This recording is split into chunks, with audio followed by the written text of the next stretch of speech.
Good afternoon, Mr. Witness number 1 and number 2. Welcome back to our afternoon proceedings as usual. I am privileged to remind you that you are still under oath for continuation of our afternoon sessions. I now pass the floor to Madam Chair. Madam Chair, over to you. Good afternoon, Mr. Jete, Mr. Sanya. Welcome back. Council, can we proceed, please? Good afternoon. Mr. Jete, it's good to have you back, Mr. Sanya. Yes, so we will now discuss the compliance review for the year ended 31st December 2020 and 2021. Can you please refer yourself to the said report?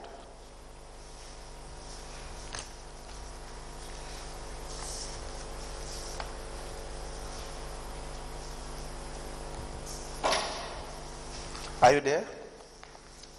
Just a minute, please. Yes.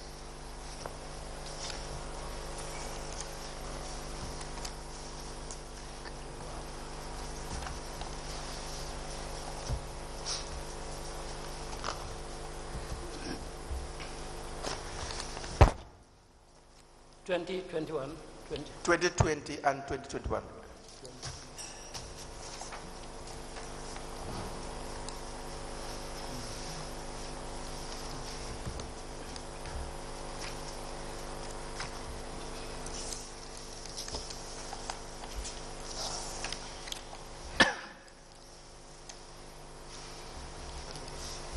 Yes.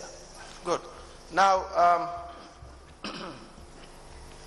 can you tell us those who are in attendance in the entry meeting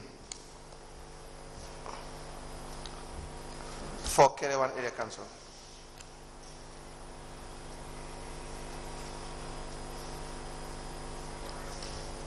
These are Momodu Sambu, CEO, Kunta Kerewan.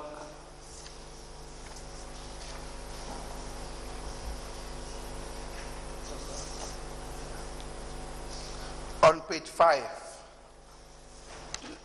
you have Samba Lee, CEO. Is that correct?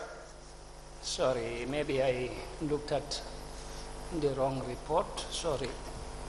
It is the compliance review for the year ended 31st December 2020 and 2021. It's a joint report, and the date is 22nd day of February 2023.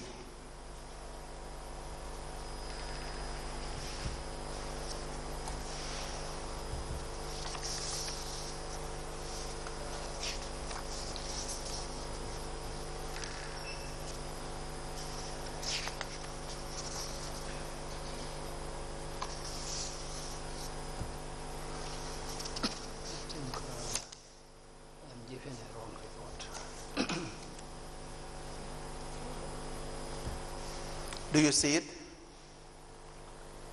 Yes, I looked at the folder for Kerewan Area Council. Honorable Register, can you assist the witness with the necessary exhibit for Kerewan Area Council 2020, 20 and 2021? From that folder that Tamura gave me. So, if we can have the hard yes, copies. Yes.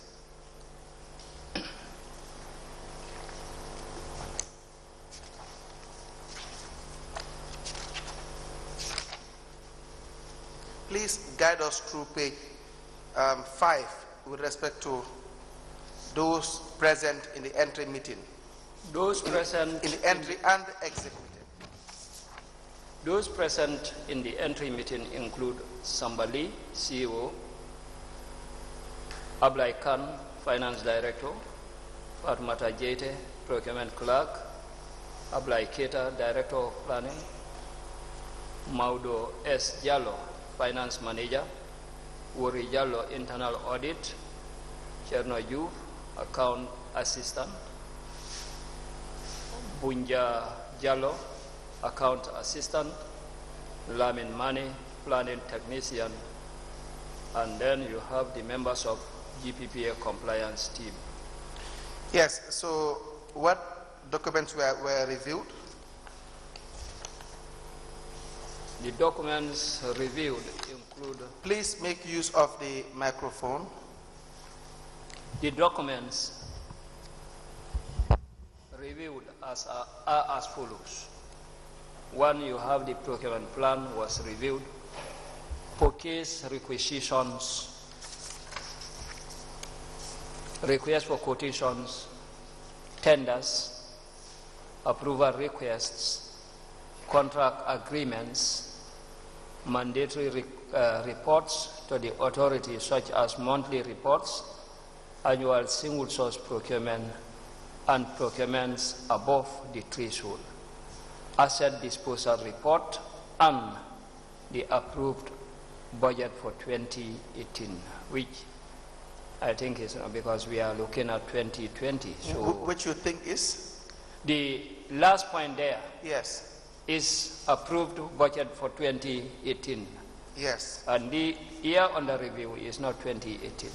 It's 2020. Yes.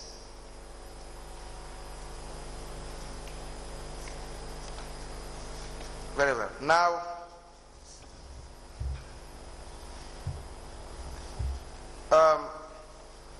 how about the staffs directly involved in the review process on the side of Kerawan Area Council?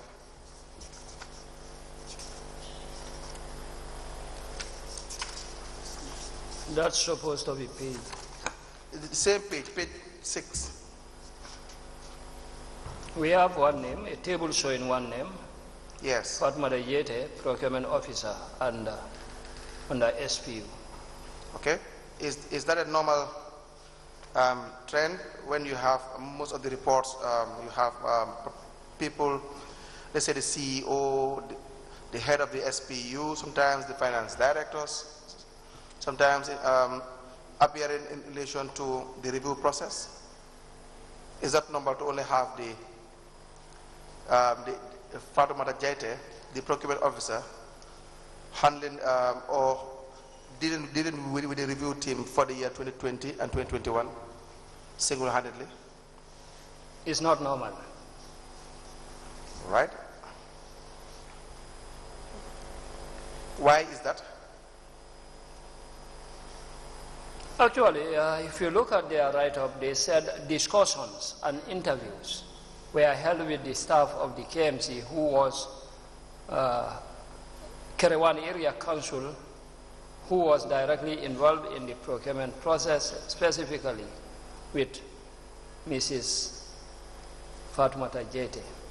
According to them, they interviewed this guy who was directly involved in procurement, but that may not suggest that she is the only guy in the procurement unit. That may not suggest. According to them, this is the only staff that they interviewed. Okay. But Mr. Sanyang, in your other reports, you have indicated in this same format, you did indicate staff directly involved in the review process, indicating that it was not one person, inclusive, perhaps where it is available, the person who is either at the SPU or heading the SPU. So, and the information you have on top suggests that the team spoke to only this person, because it says the discussions and review were held with the staff of the Kerewan Area Council, who was directly involved. Yes, according to these suggestions, yes. this table. Yes, yes.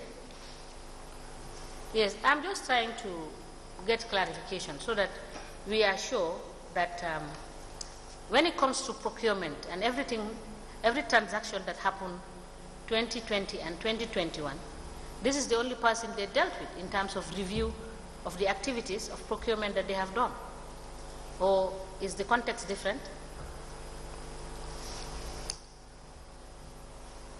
Actually, it's a table given to us, and according to them, Only one staff, according to the review team, because like I said, we sent a team first by the authority. So according to the review team, only one staff was interviewed who was directly involved in procurement.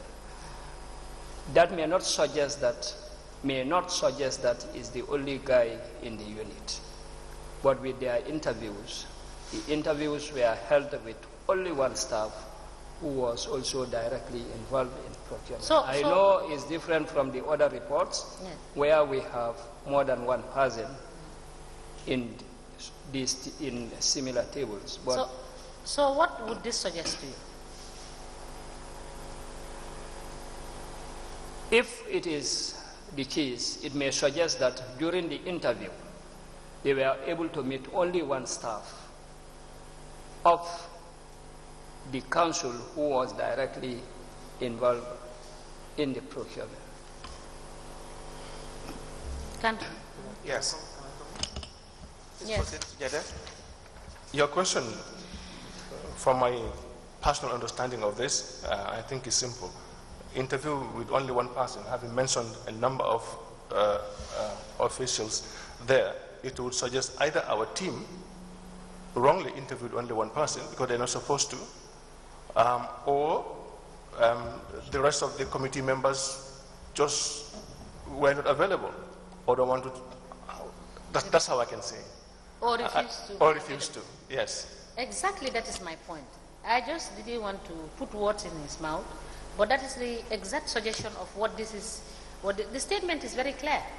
Because in other reviews, we find that because no single process, because of the way the authority operates, no single process is done without the participation of the other units.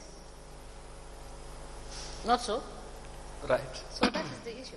So if you are going to do a review, you must have cause to deal with the CEO. You must have cause to deal with the director of finance. You must have cause to deal with the finance manager,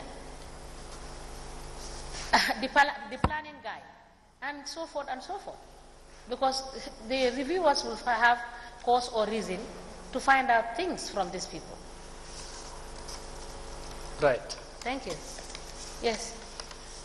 Yes, so again, that is my point, because procurement is supposed to be a chain work.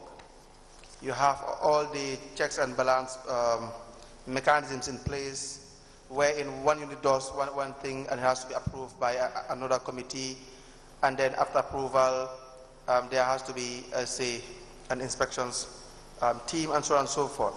So basically, to only interview Fatmata Jaite, the procurement officer, wouldn't really give the team a fair understanding of the procurement activities that occurred in the year 2020 and 2021.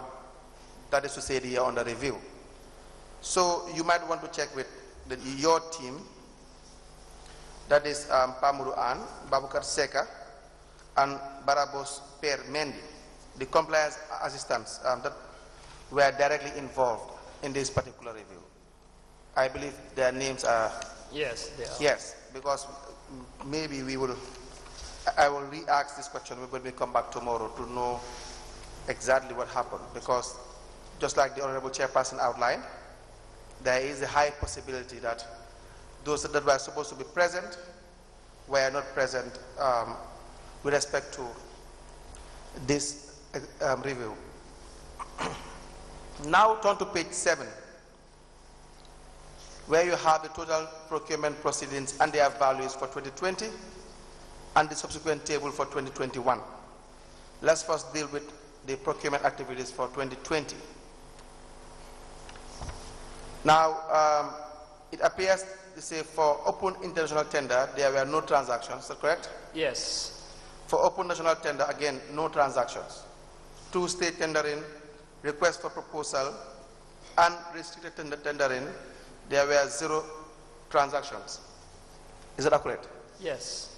But for single sourcing, you have 776 transactions. Yes. And the value is 4,874,500 $588.25. Is that correct? Correct. That will bring you the total number of transactions entirely to be 99.6%. Correct. You also have transactions for request for quotation, just 5, the value of which is $711,008. Is that accurate?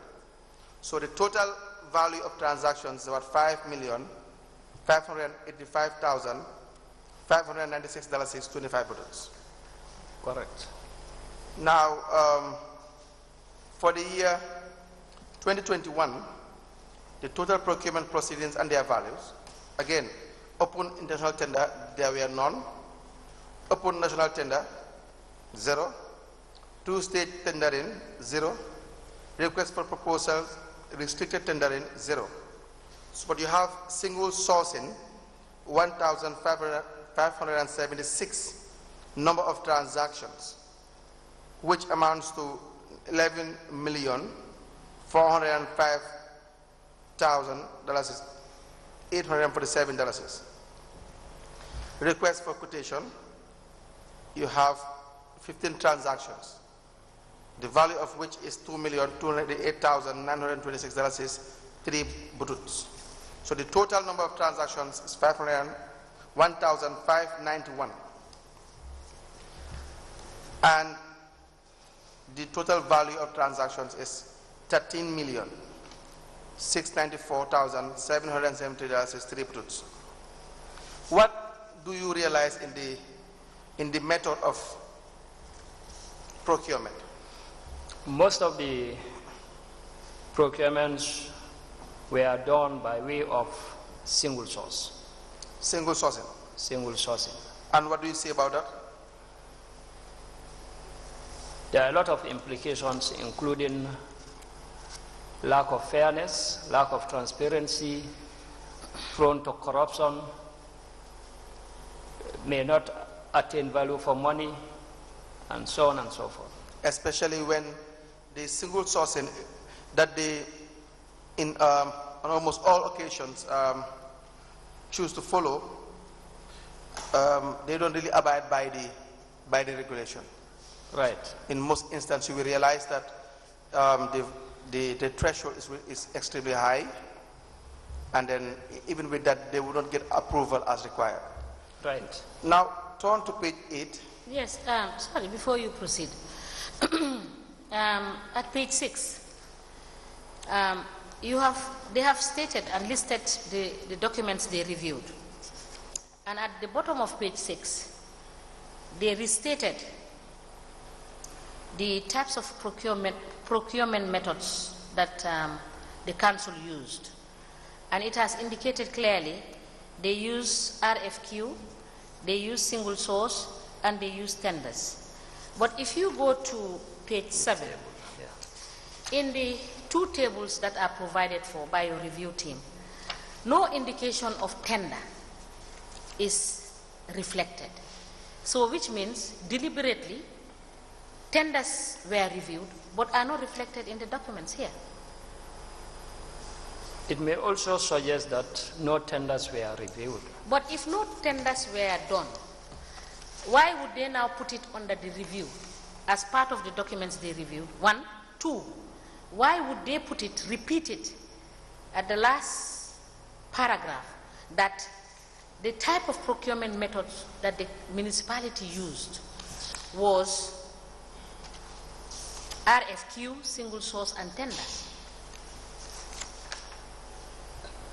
I'm not very sure whether it is still part of the inconsistencies that we review, but I just want to also clarify that even RFQs are also termed as tenders. The offers are referred to as tenders. No.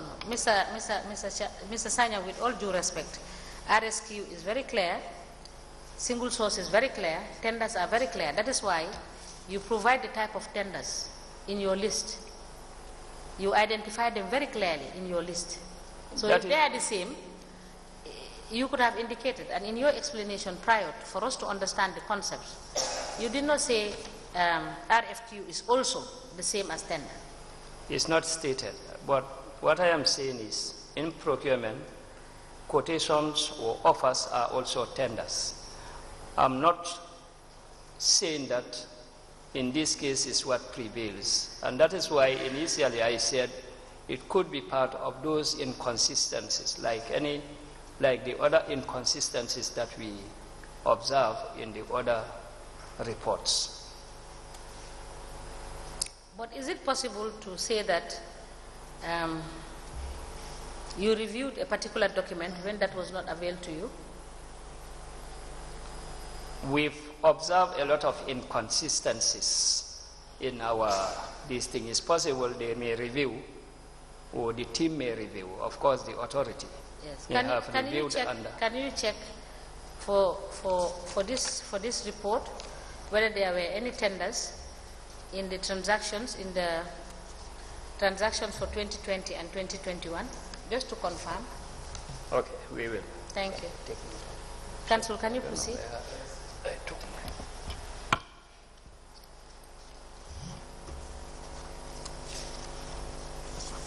Now, just for the record, on page 8, on the first point, it is outlined that the review covered all the transactions representing the population of transactions provided by the procuring organization as indicated above. Do you see that on page 8? That they are saying they reviewed all the transactions as outlined in the tables. Yes, yes. Now, let's examine on page 10 the organogram.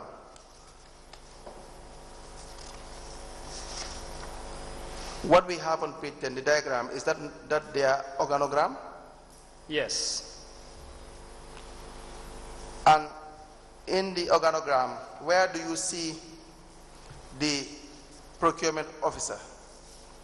Under the Directorate of Finance. Yes. So you have it directly answerable to the finance manager, who is under the Director of Finance, correct? Correct.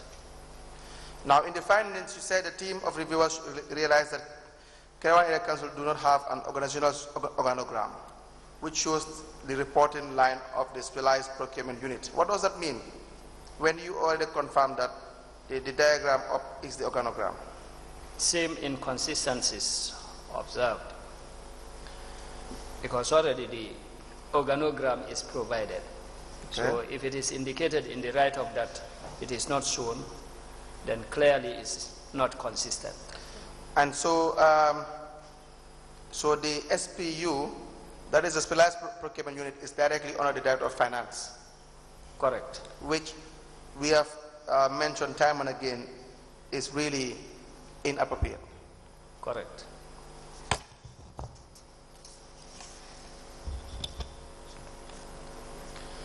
Yes, they should be under directly. Now, but then if you look at the compliance, 2.7.0, still on the same page. The second point seems to contradict the findings in relation to where the procurement officer is situated at. It says, we observe that the SPU is directly reports to the Chief Executive Officer. The SPU directly reports, I understand it should be, reports to the Chief Executive Officer. That will really be a departure from the initial findings. Sure. Now let's discuss briefly the functions of the accounting officer.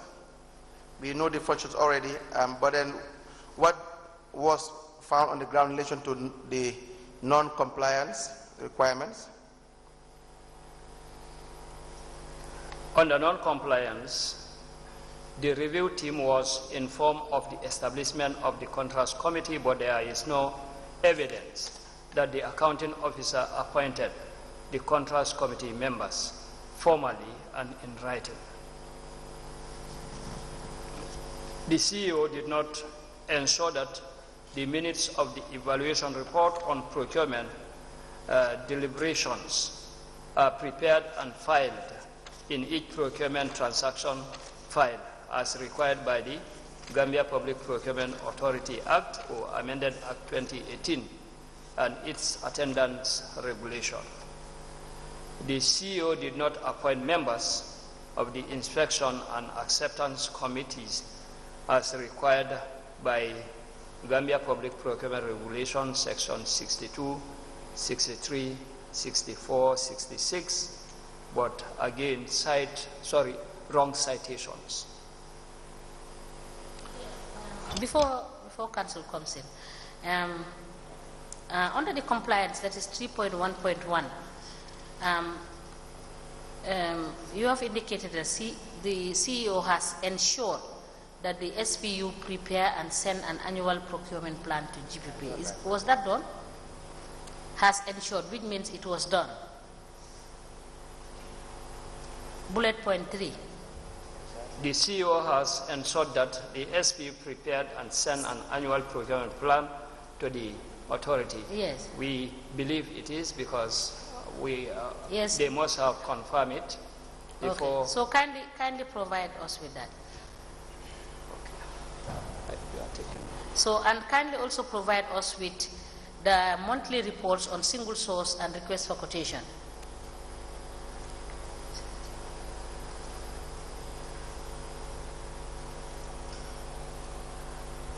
And also the evidence that the CEO established the SPU as required by the Act.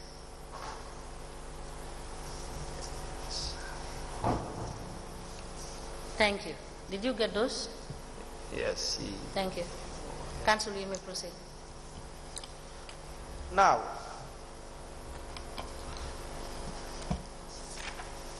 we have discussed the non-compliance findings with respect to the accounting officer. You may now turn to page 12 with respect to the findings or the management response. Do you see it? Yes. Now, I was just wondering, if you look at the management response, can you please read for us? For the appointment of the contracts committee, the chief executive officer, being the chairman of the committee, will write to that effect for the appointment of the committee, meaning they have accepted, but then. Yeah, please proceed. Okay. It is noted that the chief executive officer will ensure that there will be a proper document proceeding and manage records in accordance with the Act. Now, you may just stop there for a minute. You realize that in 2019, the review that we were just discussing prior, there were similar findings. In fact, the same findings when it comes to the non-compliant in relation to the accounting officer. But then the management response, you will find out it is strikingly similar. I will now read what we have in 2019. For the appointment of the contracts committee, the chief executive officer, being the chairman of the committee, will write to the effect for the appointment of the committee, right? The first paragraph. You can now read the second and see. The second one. Minutes of the contracts committee are all filed. No, it is noted. Start from it is noted. The management response. The second one, second paragraph. It is noted that. It is it is noted that the chief executive officer will ensure that there will be a proper document proceeding and manage records in accordance with the Act. In 2092, the same thing. It is noted that the chief executive officer will ensure that there will be a proper document proceedings and manage records in accordance with the Act. Do you see? You now have again the third paragraph in 2020. It is well not that the chief, first of all, it's spiritually wrong the way they structure the sentence, but then the chief executive officer will ensure that the appointment of the inspection and acceptance committee is done as required by the Act. The same thing for 2020 verbatim. So my point is the response is just like a copy and paste. It's word for word. I don't know whether you see what I'm trying to point out. In 2019, the response from the management is word for word. The findings on the CEO's responsibilities and non-compliance issues are word for word.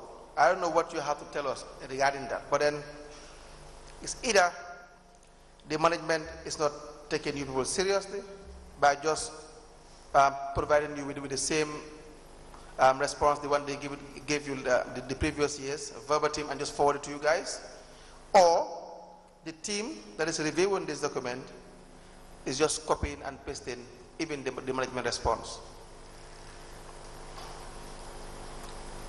I want to assume that is management, the council's management, that provided a copy and paste version of the old report.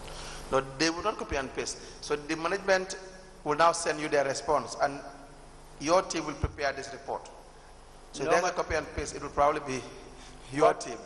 What we normally do is the draft will be prepared with that table empty. Yes.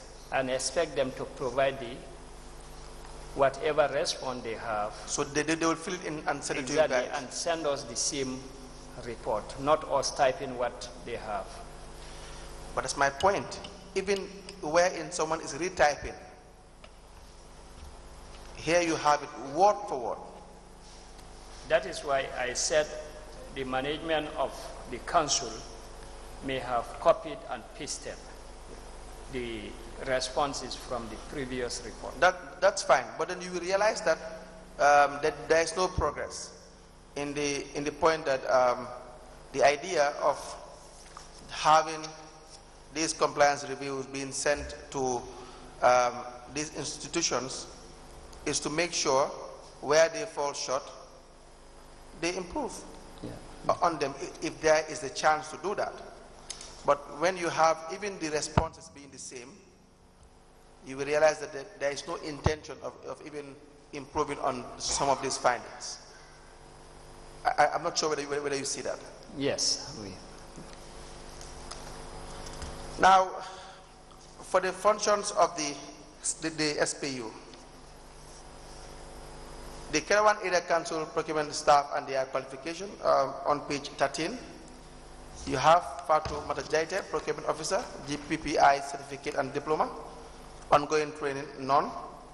Mamadou Lee, intern, was ongoing training none. Now, the non-compliance in relation to SPU, you have the SPU does not ensure GPPA Form 101 is administered and used. The SPU does not publish notices of awards. There was no evidence that the SPU had conducted periodical market surveys. We know that this is a prevailing trend when it comes to the execution of their functions. The SPU does not prepare contract documents. Now the implications there, we said the award decisions could be biased and compromised. There's a risk that the wrong goods may be delivered and cannot be accountable. Failing to conduct periodic market research makes it difficult for the SPU to determine. Unreported procurements are imminent. Transparency of the procurement process could be compromised. Again, if you look at page 13, it's almost as well a copy, verbatim of what you have in 2019. Now, turn to page 14, please.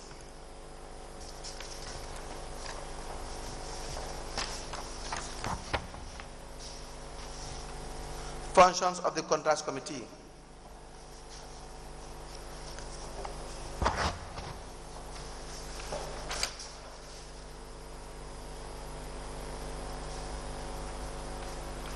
Are you there already? Yes, yes.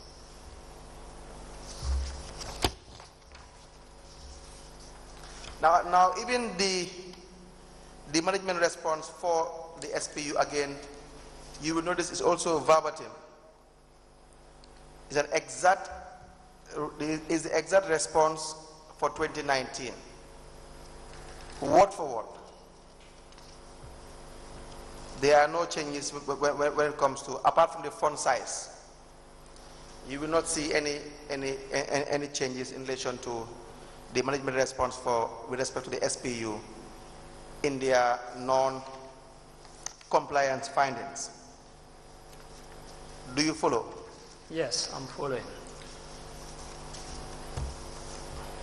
Now, on page 14, the contracts committee members for the year under review.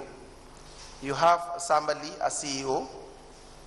Is that correct with the one you have? Yes, correct. Abdullah Khan, finance director. Correct. Farmana Jede, procurement clerk. Correct. Sana Keita, director. Correct.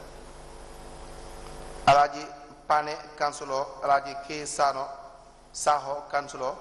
Alpha Khan, councillor. Now this Alasan Keita, what is he? The director of finance, director of what?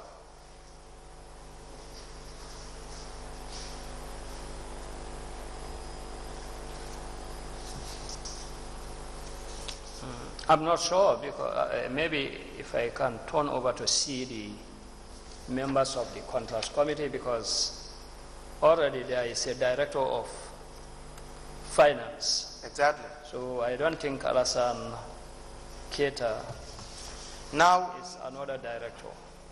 Now let's look at the non-compliance findings on page 14. What are the non-compliance findings?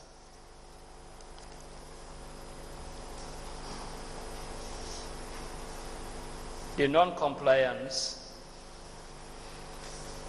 the contract committee was not formalized.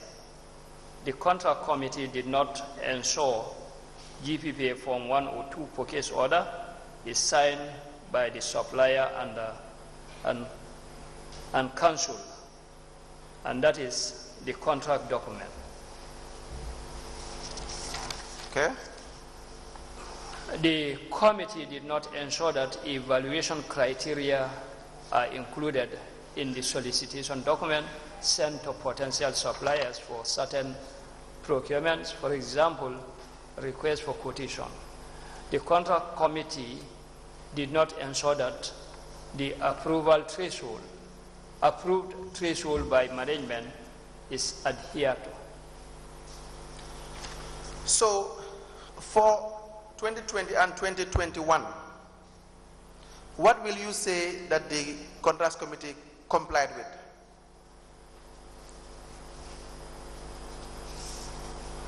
It appears as if they didn't comply with anything. They didn't comply with any regulation, any law for that matter. Yes, there are no compliance issues raised. Exactly. In fact, just looking at the non-compliance findings alone, it tells you that, or let me say, I would have been very, very surprised to see that they have complied with any regulation, because this is really extensive. This is really all that they need to comply with, which they failed to first, they were not even appointed formally.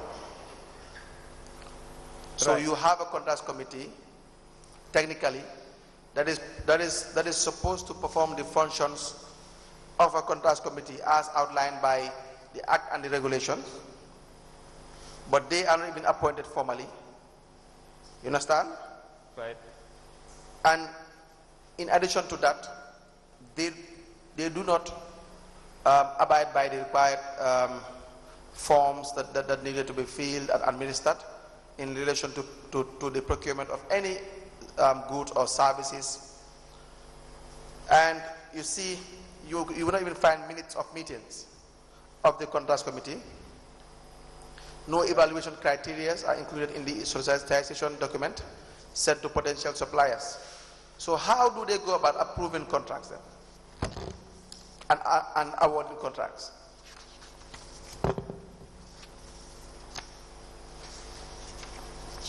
Actually, if all these things are not provided, we just conclude that they are not compliant. they are not doing the right thing. So even if they should present something as an evaluation sort of responses, is not legal, is not correct. Exactly. So now what comes to mind is that all this procurement to a large extent or to a great extent is being done verbally. Correct. So one may tend to wonder, how do they determine when to procure a certain item or certain goods or services? How do they come about agreeing to that and then approving verbally any transaction and making sure they are securing the funds for that purpose? Council, I think if you can remember, on several occasions, yes, I raised the fact that procurement is a process, starts somewhere and ends somewhere. Yes. At each of these stages requires some documentation. Exactly. And as an accounting officer, you must ensure that the documentation is correct before payment is effected. So if payment is being effected without correct documents, the conclusion is simple, that they are not complying and they are not going by what the law provides for. Now, Sorry. yes. Yes, looking at the findings, you have noted that 2020 and 2021, I just want to confirm, there are no compliance issues.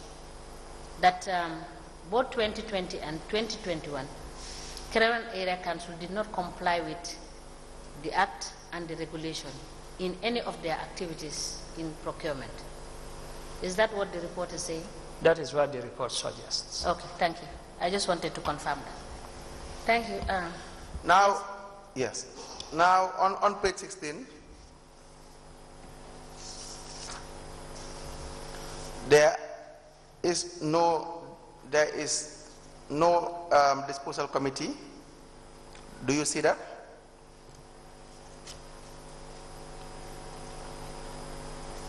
On page 16. Page 16. 16. Yes, I have something like functions of the disposal committee. Yes. And under it, these are the findings. Yes. It is a requirement under the GPPA Amendment Act to establish a disposal committee to carry out disposal of obsolete materials in line with Section 58 to 63 of the GPPA Amendment Act. And the non-compliance, the Kerewan Area Council has not established the disposal committee as required by GPPA Amendment Act 2018, Section 60, 61, and so on. Yes, so no disposal committee. Right. I am just trying to just highlight, because we have discussed this again, time and again, in 2019, it's the same thing. And we have gone in depth when it comes to the fact that they don't have a disposal committee, they don't have an examination and receipt committee, but I'm just going to highlight them for you. So it's the same findings, they didn't improve on this. So on page 17 again, examination and receipt committee did not exist. Correct. Is that not the case? Yes. Mr. Sanyang, we have noted that in some of your findings, you do indicate that some of these committees are not set up. Is it the reason why they are contained in the report? Is it they found that some activities were done and these requisite committees did not sit on it, or did they just look at the setup of the organization and knew that these committees are not there and they reported to that effect? So which one do we use to interpret this report? Actually, some of the committees, they are not permanent. Some of the committees are not permanent, especially the disposal committee, for example. Yes. If there has not been any disposal, I don't think there is a need. There is to not mention even it a in need the to report. mention it. Exactly my take. So which means they did not report on what was disposed. And that is why they mentioned that there is no disposal committee. And does this apply to all the other committees that are not permanent committees, which the report highlighted and did not refer to the activities that were supposedly carried out without that particular committee sitting? Now, if they are mentioned as a non-compliance, I want to assume that an activity must have been conducted without the right committee. So, but in these reports you can note and you can confirm that they did not highlight any of those activities. Is that so? Okay, we are not. No, I said, is that what you noted also in the report? Yes, what I'm saying is that in the report, throughout the reports of these councils, we can note that, for example, they would say an evaluation committee, and they will not tell you which of the tenders they fail to set up the evaluation committee. And like here, what made me ask the question is, why should they mention disposal committee when it's an ad hoc committee that you need to set up when the need arises? And no mention is made of the activity that was carried out. And this features in all of your reports. So I am saying the reports did not disclose most of these activities that were supposed to have been looked at by specific ad hoc committees to allow for them to make this kind of recommendation. Is that not the situation? Yes, I think, yeah. Is it or is it not? Is it? It is. Thank you. Okay, it's after 4. Council, I think that you are at page 70? Yes. 17. Yes. I think this is a convenient point to stop. Absolutely, yes. Yes. We may close for the day, and we will reconvene tomorrow morning, and we may rise.